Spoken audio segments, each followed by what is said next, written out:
Bismillahirrahmanirrahiim waxaan oo wanaagsan dhageystayaal saaxiibayaal meel kasta oo aad joogtaan ku soo dhawaada barnaamijka falanqaynta caalamka oo xilidan oo kale aad ka daawataan warbaahinta Naafic Show waa 8 bisha 6 2026 qodobada qaybtan aan idinkugu haynana waxa kamid ah Iran ayaa ku dhawaaqday inay soo afjartay howlgalkii ka dhanka Israa'iil iyadoo digniin adag u dirtay dhinaca kale Israa'iil. Trump oo ku qoray bartiisa Truth Social ayaa digniin adag u diray labada dhinac waa Israa'iil iyo Iran inay joojiyaan weerarada ay isku hayaan labaduba. Dhinaca kale Xuutiyiinta Yemen oo ku dhawaaqay inay badda cas laga mamnuucay maraakiibta xiriir kale leh dhinaca Israa'iil.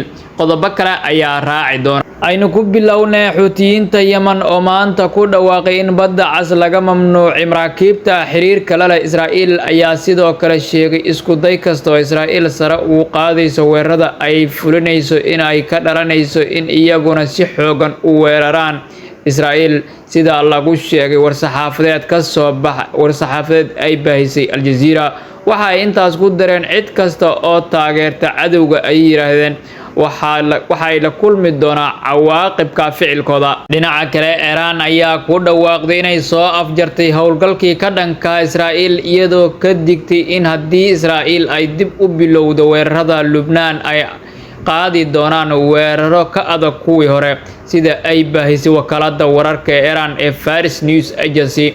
Tani waxa ay ka dhigan tahay inaysan Iran weeraraynin Israa'iil waxa ayna Iran weerarka dib u bilaabi kartaa haddii ay Israa'iil duqeymo ka fuliso Lubnaan oo kaliya. Madaxweynaha Mareykanka Donald Trump oo qoraal kooban ku qoray bartiisa Truth Social ayaa hadda si adag ugu dalbaday Israa'iil iyo Iran inay joojiyaan weerarada ay isdhaafsanayaan. Waxa uu yiri waa inaad hadda joojisaan dagaalka. Trump waxa uu hore uga cadaadiyay Israa'iil inay joojiso weerarada Lubnaan si fursad loo siiyo heshiis lagu dejinayo dagaalka. balse Israa'iil ayaa shalay duqeymo ka fulisay duleedka koonfureed ee Beirut taas oo u muuqata inaysan iska dhigtirtay digniintii Trump. xaaladan waxa xigay inay Iran xalay weerartay Israa'iil iyadoo ka jawaabtay digniintii hore ay u bixisay ee la xiriirtay inay Israa'iil joojiso duqeymaha Lubnaan.